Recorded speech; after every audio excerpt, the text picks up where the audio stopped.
Cluster B personality disorders are commonly misdiagnosed. For example, BPD, borderline personality disorder, can often be misdiagnosed as depression or anxiety, just as an example. And these are two things I was misdiagnosed as having originally, although now I've developed them over the years from the misdiagnosed and untreated BPD. So I now have comorbid depression anxiety, but prior to that, it was a misdiagnosis. The misdiagnosis didn't only happen from doctors and those around me not catching what was going on with me, but also not having the adequate and correct vocabulary to describe even a morsel, like this much of what I was feeling and what I was going through. At younger ages, I never had the vocabulary to describe the true depth and vastness of what was happening, or a lack thereof when I'm numb. And at such a young age, one cannot and will not have the vocabulary to be able to express or convey what's going on. It's just not possible. The brain isn't developed enough, not socialized enough, etc. There's many factors. Also, I knew that there was no way it was just the anxiety and depression, because no matter what I did, my symptoms did not get better. If anything, they got worse, or if like in one area it got slightly better, another area it escalated like crazy. Like it never truly addressed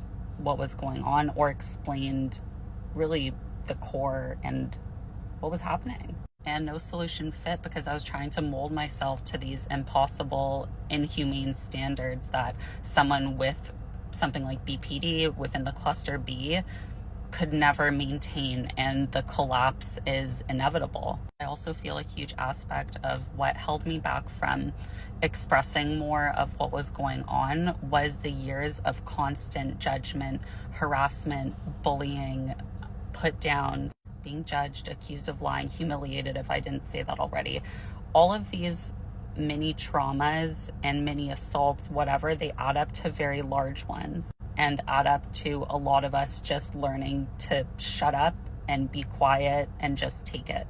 Sometimes I didn't even realize how badly I was downplaying things, and even to this day, when I get random memories coming back to surface, it's very hard to process. And it made sense how when I was on antidepressants, they didn't do anything for me because, one, they don't address the core issue, and for me, it actually exacerbated my ideation.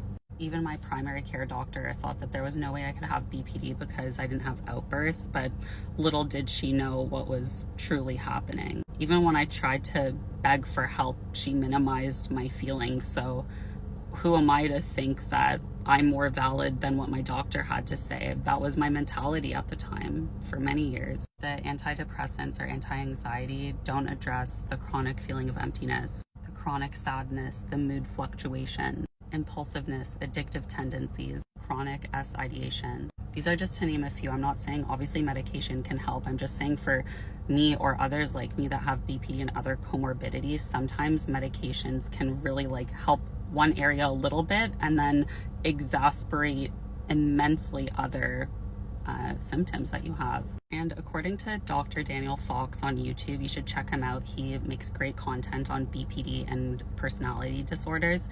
He says that having BPD and depression, comorbid or not, if you're misdiagnosed with depression, it's always most important to treat the BPD first, because generally the BPD symptoms will reduce, such as the depression, because it's because of the BPD symptoms that depression is worse, so it enhances that cycle. So it's also so difficult to sometimes find the root of what the issue is so you can treat it adequately, because if you don't know the root, you can't treat it, you can't solve it.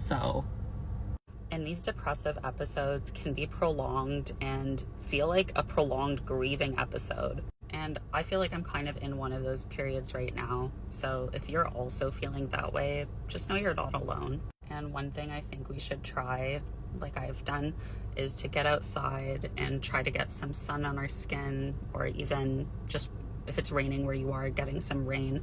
Even if it's just opening your window and letting some sunshine in, I think that can do a lot sometimes. It's the little things.